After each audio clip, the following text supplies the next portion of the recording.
오늘부터 우리는 예수님은 어떻게 하셨을까라는 주제를 가지고 함께 시리즈 설교를 시작하려고 합니다.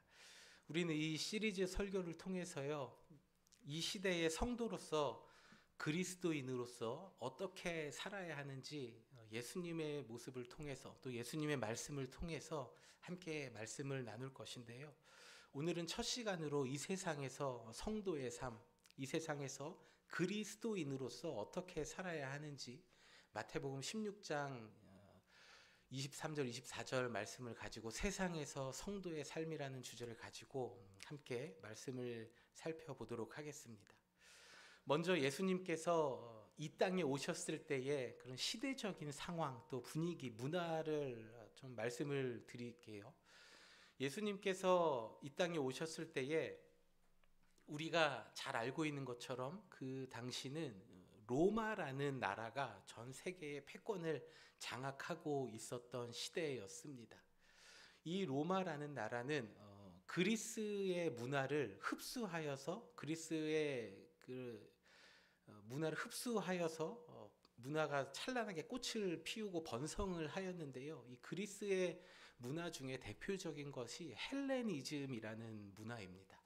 이 헬레니즘은 어떤 것이냐면요, 개인의 행복, 그리고 개인의 자유, 또 개인의 편리함을 가장 우선시하는 문화를 가지고 있었습니다. 그래서 이 헬레니즘 문화는 철저하게 개인의 행복, 그리고 안정, 자유를 추구하는 이 개인주의의 시대를 열었습니다. 이 개인주의는 로마 제국의 문화에 깊숙이 침투하고 들어가서 이 로마라는 문화를 형성하는데 빼놓고 이야기할 수 없는 큰 영향을 미쳤고, 이것이 훗날에 유럽 전역에 이어지는 개인주의의 문화를 꽃피우게 하였습니다. 그래서 예수님 당시의 사회적 분위기가 어땠을까요? 개인의 행복과 안정, 편리함을 추구하는 문화가 사회 전반적으로 깊숙이 깔려 있었습니다. 이것이 하루아침에 생긴 것이 아니라 예수님이 오시기 전 300년의 시간 동안, 300년 전부터 이런 문화들이 점차 쌓여 있었던 것이에요.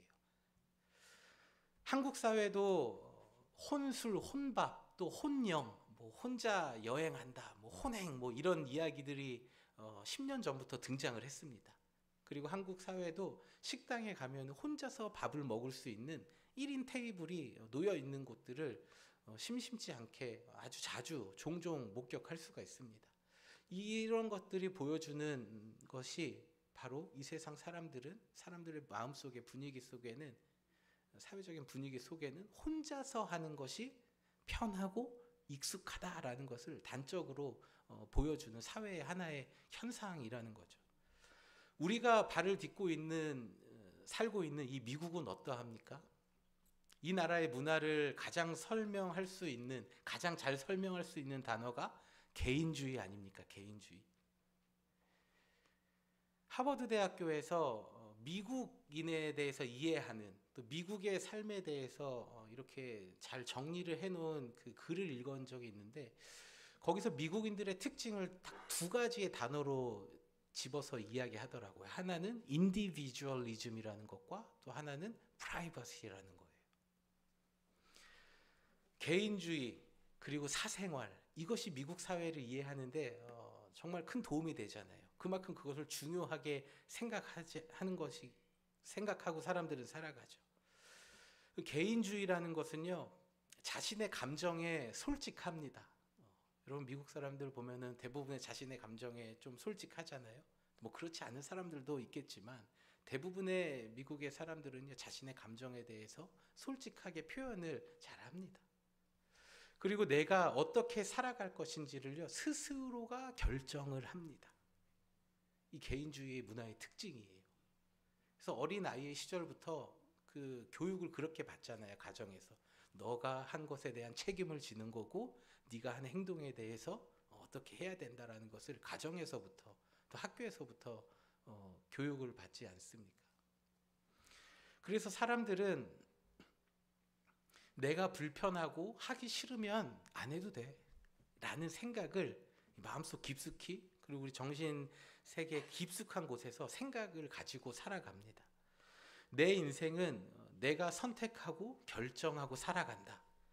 철저히 자기 중심적인 삶을 살아가지요. 이러한 사회적 분위기, 이러한 사람들의 생각이 만연했던 그 시대에서 예수님께서는 자기를 부인하라고 말씀하십니다.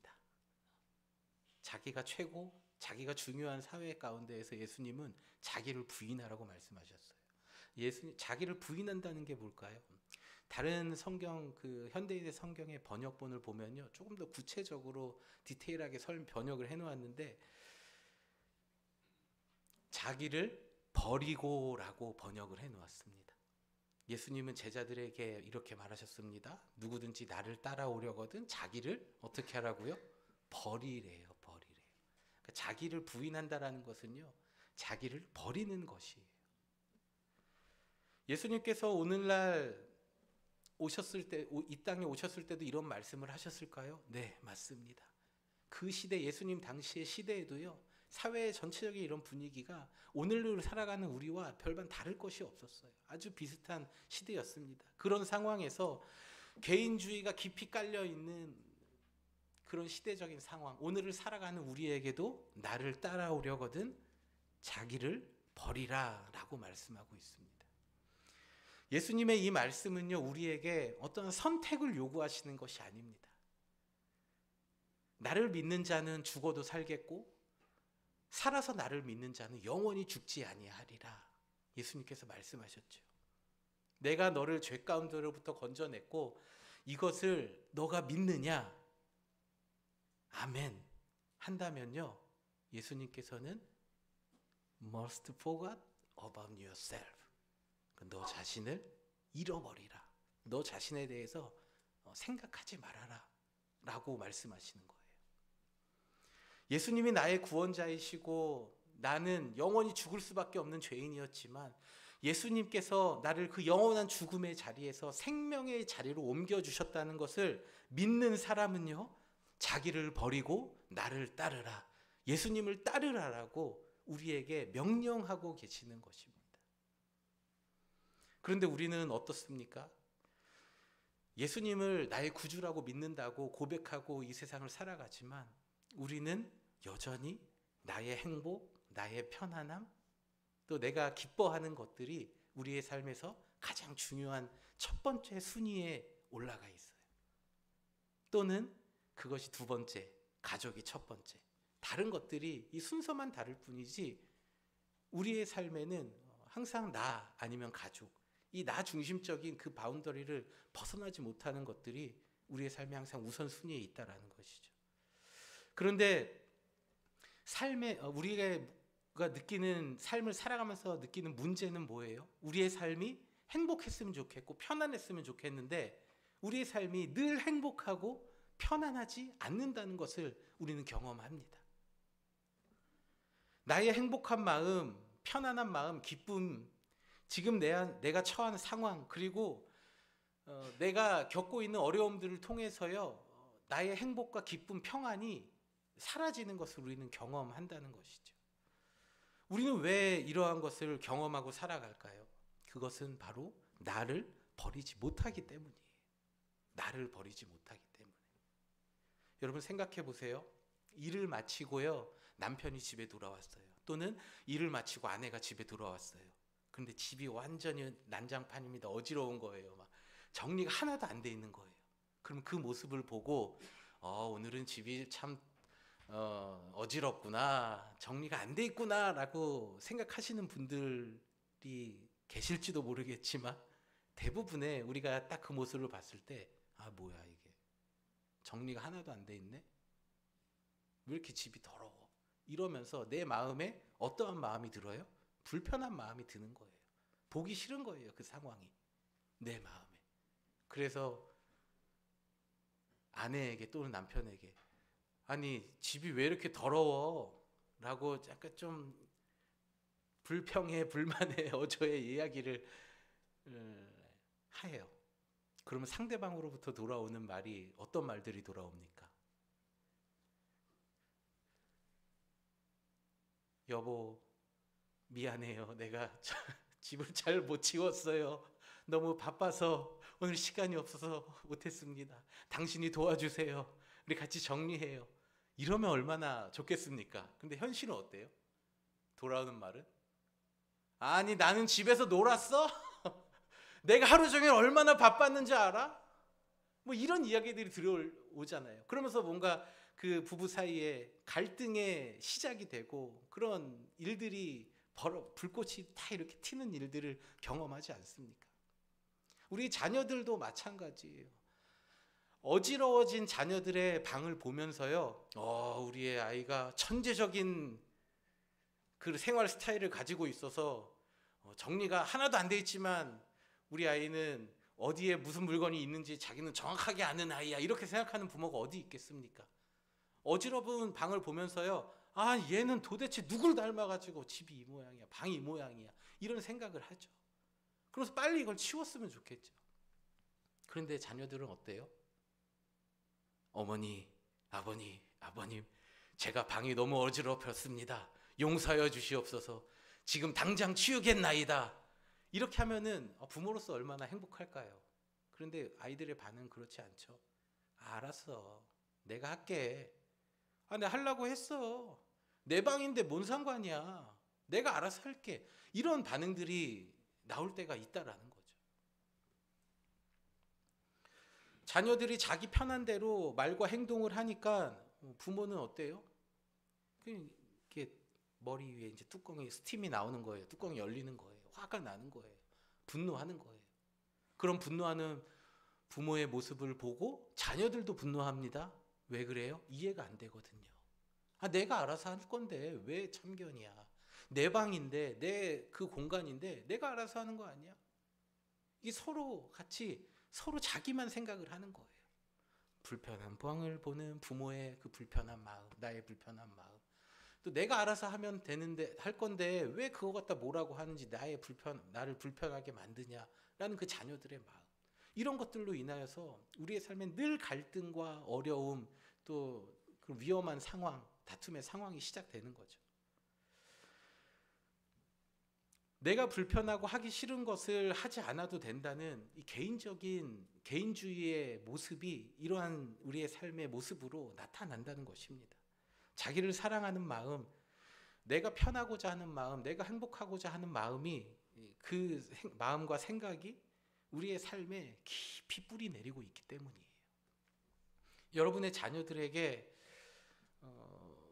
여러분 말씀해 주세요. 너가 불편하면은 하지 않아도 돼. 이게 아니라는 것을요. 우리 주님께서 말씀하십니다. 나를 따르라, 자기를 버리라. 우리는 우리의 삶에서 내가 불편하고 내가 하기 싫은 것은 하지 않아도 되는 삶을 사는 것이 아니라, 내가 불편하지만 나를 버리는 그 삶을 살라고 오늘 예수님께서 말씀하시는 거예요. 여러분의 자녀들에게도 똑같이 말씀해 주세요. 그리고 우리의 삶에도 동일하게 적용되는 예수님의 말씀입니다. 너가 불편하면 하지 않아도 돼. 네가 하고 싶지 않으면 하지 않아도 돼. 라는 말을 듣고 자란 자녀는요, 평생을 그렇게 살아갑니다.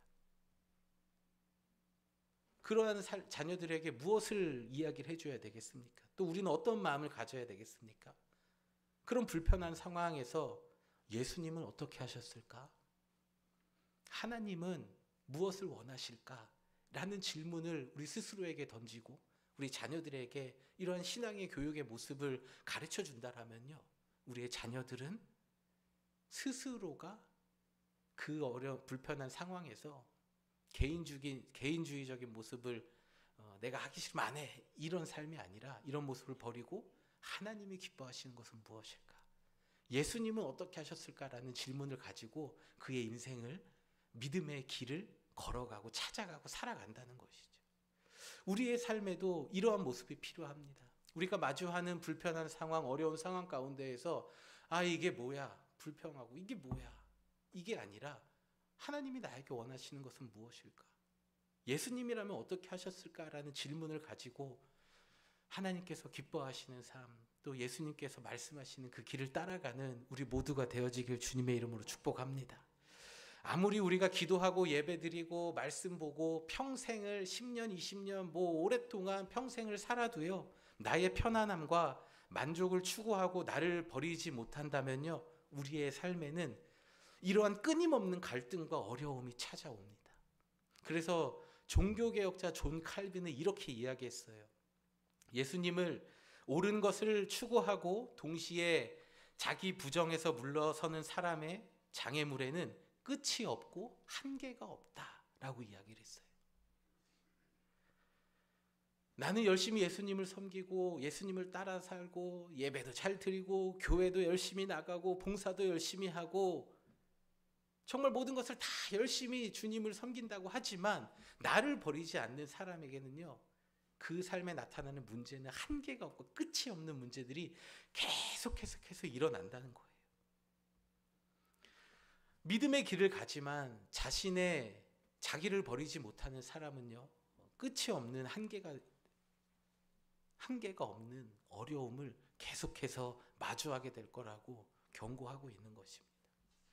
그래서 우리는 우리의 삶에서 나의 편안함과 행복, 자기중심적인 이 개인주의적인 모습을 버리고 예수님께서 이 땅에서 오셔서 하나님의 뜻대로 사셨고 또 다른 사람의 기쁨을 위해서, 유익을 위해서 살아가셨던 것처럼 우리의 삶의 첫 번째는 하나님의 사랑, 하나님을 사랑하는 것, 그리고 두 번째는 이웃을 사랑하는 것을 우리의 삶의 가장 중요한 위치에 놓고 살아야 합니다. 나는 없어요. 나를 사랑하라고는 성경 어디에도 나와 있지 않습니다. 성경의 가르침은 무엇입니까? 하나님을 사랑하라. 그리고 이웃을 사랑하라.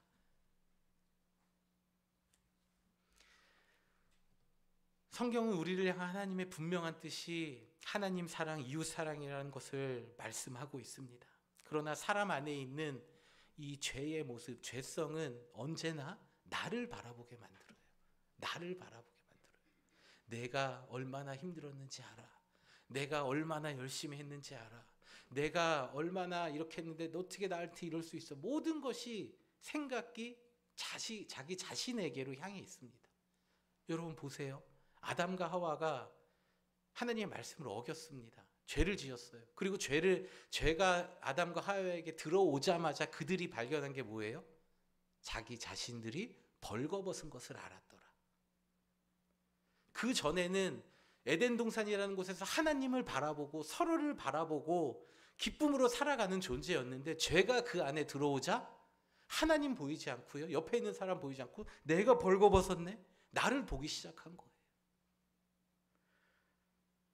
우리 안에 있는 죄의 모습은요, 하나님을 보지 못하게 하고 다른 사람을 보지 못하고 나의 벌거벗은 것, 나를 바라보게만 자꾸 만듭니다. 여러분 안에 이러한 죄의 모습들을 여러분 버려버리시길 바랍니다. 우리는 이 땅을 살아가는 동안 성도는 끊임없이 이것과 싸워야 돼요. 하나님 나라 가는 그날까지, 이 육신의 장막을 벗어버리는 그날까지 우리는 우리 안에 있는 이 죄의 모습, 나를 바라보게 하는 이 죄의 모습과 끝까지 싸워야 합니다. 우리의 삶에서 마주하는 나의 불편한 상황, 나를 우선시 여기고 자신 스스로만 바라보게 하는 우리의 죄의 모습을 버리고 하나님을 먼저 생각하고 상대방을 생각하며 예수님은 어떻게 하셨을까? 하나님께서 원하시는 것은 무엇일까? 고민하며 기도하며 나를 버리고 하나님을 기쁘시게 하고 내 주위에 있는 또 더 나아가 우리의 이웃을 기쁘게 하는 삶을 살아가시기를 주님의 이름으로 축복합니다. 또한 예수님께서는 자기 십자가를 지고 나를 따르라고 말씀하셨습니다. 십자가를 지고 나를 따르라. 참 무시무시한 말씀인데요. 여러분 어떻게 받아들이시는지 모르겠어요. 오늘날 우리가 십자가를 생각하면요, 어떤 교회의 건물이 생각이 먼저 나죠. 그리고 또 예수님께서 십자가에 달려 죽으셨던 그 모습들이 생각나시는 분들도 계실지도 모르겠습니다. 예수님 당시의 십자가는 사람들에게 어떤 의미였을까요? 예수님 당시의 십자가는요, 극악무도한 죄인들, 그리고 정치적으로 반란을 일으키고 용서할 수 없는 가장 흉악한 범죄를 저지르는 사람을 죽이는 그 사형의 한 제도였습니다. 당시의 사람들에게 가장 잔인하게 불리웠던 이 십자가형은요, 예수님이 오시기 전에 그 로마의 정치가이자 철학자였던 그 마르쿠스 키케로라는 사람이 있습니다. 이 사람이 이 십자가의 형을 보고 이렇게 이야기를 했어요. 십자가라는 단어는 로마 시민의 몸뿐만 아니라 그들의 생각, 눈, 귀에서도 멀리 떨어져 있어야 한다. 이 말이 무슨 말이냐면요, 당시의 로마 시대 사람들은요, 사람을 서로 죽이는 것을 하나의 오락거리로 여겼습니다. 그래서 여러분 영화로도 우리가 뭐 영화를 통해서 보는 것들 있잖아요. 뭐 로마 시대의 검투사 이야기, 네. 또 뭐 스파르타쿠스 뭐 이런 전쟁 그런 당시의 시대적 배경을 보여주는 영화들을 보면요, 서로가 서로를 죽이는 일들이 일어납니다. 그리고 사람들은 그 경기장 위에서 앉아가지고 서로를 죽이는 모습, 피를 흘리고 처절하게 죽어가는 모습을요, 너무나도 아무렇지도 않게 웃으면서 그걸 보고 있죠. 또 서로 사람과 사람이 죽이는 것뿐만 아니라 굶주린 동물들을 풀어놓고 그 동물들이 사람들을 사냥하는 모습을 아주 즐겨 했습니다. 사람을 죽이고 죽어 나가고 싸우는 것을 눈 하나 깜짝하지 않고 하나의 오락거리로 즐겼던 로마 사람들조차도요, 이 십자가에서 사형을 당하는 사람의 모습을 보면서 너무나 끔찍하고 또 너무나 이거는 잔인하기 때문에 입에서 말도 해서는 안 된다. 그걸 아예 생각 속에서 지워버려야 된다라고 말할 정도로 십자가에서 죽은 사람이 얼마나 처참하고 잔혹하게 죽어갔는지를 보여주고 있습니다. 십자가는 다른 사람들이 비슷한 죄를 저지르지 못하도록 잔인하게 손과 발의 못을 박죠. 우리가 뭐 패션 오브 크라이스트나 이런 영화 미디어를 통해서 또 우리가 이런 설교를 통해서 너무나 자세하게 이것이 어떻게 됐는지 많이 들었을 것입니다. 그래서 더 이상 뭐 말씀드리지는 않지만 사람들 앞에서 사람들이 보는 앞에서 천천히 죽어가는 모습을 죽어가야 했습니다. 십자가에 달린 사람은 발가 벗겨진 채로. 그래서 수치감을 느끼고 또 굴욕감을 느끼고 모욕감을 느끼고 그것을 바라보는 사람들로 하여금 잘못을 저지르면 나도 저렇게 될 수 있겠구나라는 공포감을 심어주기에 충분했습니다. 보통 6시간 정도 매달려 있다가 죽음을 맞이한다고 해요. 우리 예수님께서도 십자가상에서 6시간 매달려 계시다가 숨을 거두신 것처럼. 그래서 십자가는요, 사람들에게 수치와 조롱의 상징이었고요, 절망과 죽음의 자리였습니다. 십자가에서 살아남은 사람 한 명도 없었기 때문이에요. 오늘날 많은 사람들이 자신이 부끄러움을 당하고 수치를 당하는 십자가의 자리로 나아가는 것을 원치 않습니다. 우리의 십자가는요, 멋진 건물, 그리고 예수님이 못 박히신 십자가라고 생각하고 넘어갈 때가 너무나 많아요. 근데 십자가는요, 죽음과 절망, 내가 죽어지는 자리를 상징하는 거예요. 1971년도에 카톨릭 교회 안에 성경에서 자신에게 어떠한 다른 의의가 있는 부분은 받아들이지 않고 자신이 좋아하는 것들만 받아들이는 사람들을 가리키는 용어로 카페테리아 카톨릭이라는 단어가 등장을 합니다. 카페테리아 가서 내가 원하는 메뉴, 내가 좋아하는 걸 이렇게 선택해서 주문을 하는 것처럼 교회 안에 있지만 예수님의 가르침을 다 받아들이지 않고 이거는 나는 동의 못해, 이거는 아닌 것 같아 라고 생각을 하면서 내가 듣기 좋은 것들, 하나님이 여러분의 삶에 복 주십니다, 여러분의 삶을 창대케 하십니다, 하나님께 바치십시오, 이런 이야기들을 좋아하는 것들을 선택적으로 수용하는 사람들을 가리키는 말이었어요. 이 말이 우리 개신교 안에서도 명목상의 그리스도인이라는 단어가 등장을 하는데 이걸 영어로 nominal Christian이라고 합니다. 예수님을 믿고 나의 구주로 고백하고 교회라는 공동체 안에 들어와 있지만 내가 원하는 대로 선택적으로 하나님 말씀을 받고 믿음 생활, 신앙 생활을 한다는 것이죠. 오늘날 미국의 기독교인의 66%가요. 이 너미널 크리스찬, 명목상의 그리스도인에 해당이 된다고 합니다. 한국은요 40%예요. 생각보다 많은 사람들이 나는 예수님을 따른다고, 예수님 좋아한다고, 나는 예수님을 나의 구주로 믿는다고 하지만 미국인 중에 10명 중에 6명, 6명이 또 넘어가는 수치죠. 한국인 중에서는 10명 중에 4명. 이 생각보다 많은 사람들이요, 예수님의 가르침, 이 성경의 가르침을 전적으로 따르지 않는다고 이야기를 해요. 예수님은 뭐라고 말씀하셨습니까? 나더러 주여 주여 하는 자마다 다 천국에 들어가는 것이 아니다. 아버지의 뜻대로 행하는 자가 들어간다 라고 말씀하셨어요. 저는 우리 사바나 한장로교회 모든 성도님들이 주여 주여 하는 이 명목상의 크리스찬, 너미널 크리스찬이 되는 것이 아니라 예수님의 가르침, 이 성경의 가르침을 전적으로 믿고 따르고 이 땅에서 삶을 살아가며 천국에 이르는 복된 성도에게를 가시기를 주님의 이름으로 축복합니다. 여러분, 우리 천국에서 만나야 되잖아요. 여러분들 다 천국으로 다 인도하시는 그 하나님 바라보며 우리는 나가고 있는 거잖아요. 그런데 어떻게 성경의 말씀, 예수님께서 나를 예배 끝났네요. 시간이 벌써 55분이 됐어요.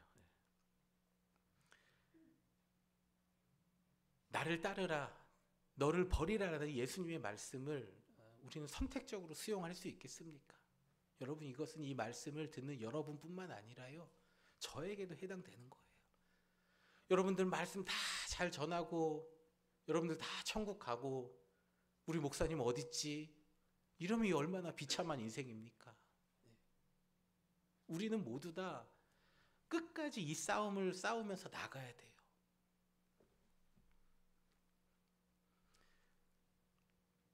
예수님께서는 나를 버리고 십자가를 지고 나를 따르라 말씀하셨습니다. 십자가의 자리는요, 여러분, 수고와 희생, 헌신의 자리가 아니에요. 십자가의 자리는요, 내가 죽는 자리예요. 나를 버리는 자리예요. 우리가 십자가를 지고 갑시다 하면요, 뭐 주의 일을 위해서 열심히 하고 주님의 일을 열심히 내가 힘있게 해야 되겠다, 이거를 얘기하는 게 아니라요, 십자가를 지고 가라는 것은요, 절망과 죽음, 내가 죽어지는, 내가 매달려야 되는 그 십자가의 자리에 가서 내가 죽으라는 메시지를 담고 있는 거예요.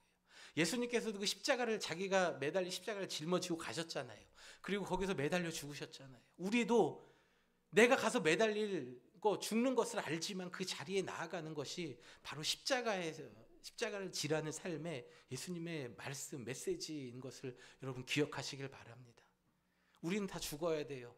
내가 편하고자 하는 마음, 또 내가 행복하고자 하는 마음, 이 모든 것을 다 십자가에서 내려놓고 죽고 하나님을 위해서, 이웃을 위해서 삶을 살아가라 말씀하시는 것을 여러분 기억하시길 바랍니다. 누구도 십자가의 자리를 가는 것을 좋아하는 사람이 없어요. 왜냐하면 거기는 죽음과 고통과 절망밖에 없는 거거든요. 그러나 예수님께서 십자가에서 죽으시고 부활하신 것을 통해서 우리에게 주시는 메시지는 무엇입니까? 그곳이 비록 절망과 죽음의 자리이지만 예수님께서는, 하나님께서는 그것을 기쁨과 소망, 영원한 생명의 자리로 바꿔주셨다는 것을 십자가에서 친히 보여주신 거예요. 그래서 여러분, 우리가 십자가의 자리에 나아가는 것, 내가 죽는 것, 나의 편리함과 나의 행복, 이 모든 것을 다 버리는 것은요, 굉장히 힘들고 어렵고 내가 없어지는 자리인 것 같지만 결국 그 자리를 통과한 사람은요, 영원한 기쁨, 영원한 소망, 영원한 생명을 얻는다는 것을 십자가를 통해서 보여주고 계신 것입니다. 여러분이 중요하게 생각하고 이것만을 놓지 못하고 이거 내려놓으면은 정말 내가 부끄러움 당하고 창피하고 절망 가운데 빠질 수밖에 없는, 그렇게 생각하는 것들이 무엇인지 모르겠어요. 그것이 재물입니까? 자존심입니까? 아니면은 사랑하는 가족입니까? 나의 자녀입니까? 아니면 이 땅에서의 살아가는 어떠한 다른 것들입니까? 그것이 무엇인지 모르겠지만 오늘 주님께서는 그 모든 것들 다 십자가 앞에 내어놓고 그것들을 버리고 십자가의 죽음의 자리에 오라고 말씀하십니다.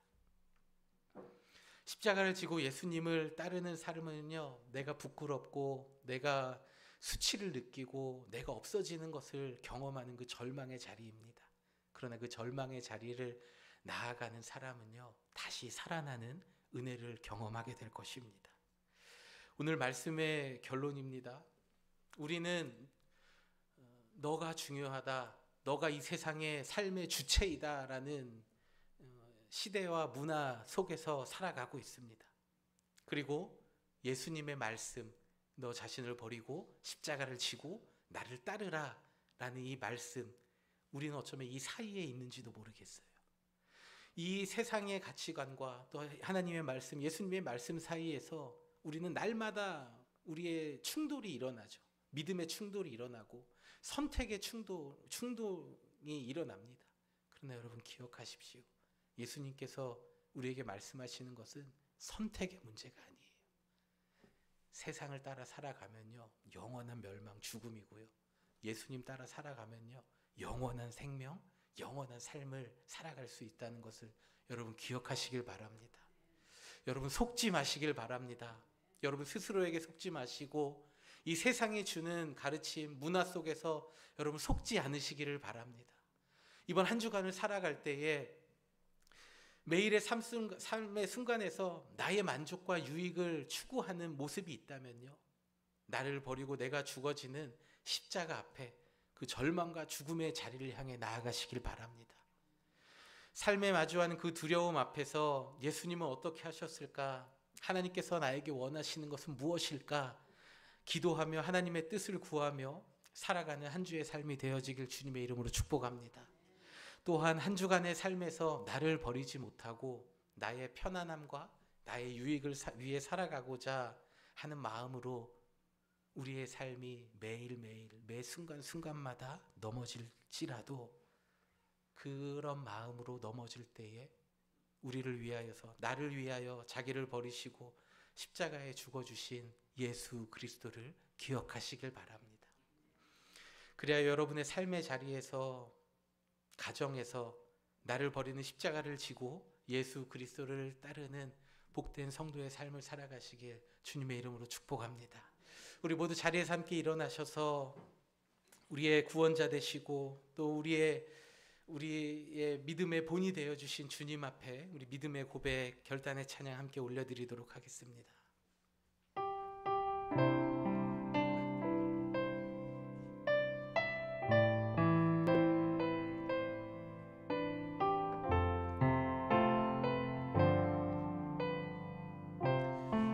언제나 내 모습,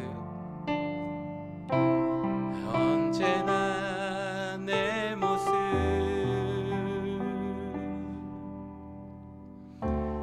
너무나 부끄러워.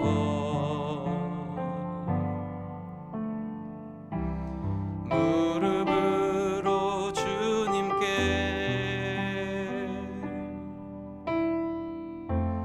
기도로 가오니 나 홀로 서 있는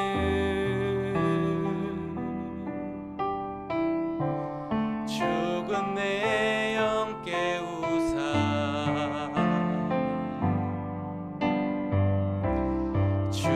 주님만 나를 깨워 내 영 살게 하소서. 주님 내 안에, 주님 내 안에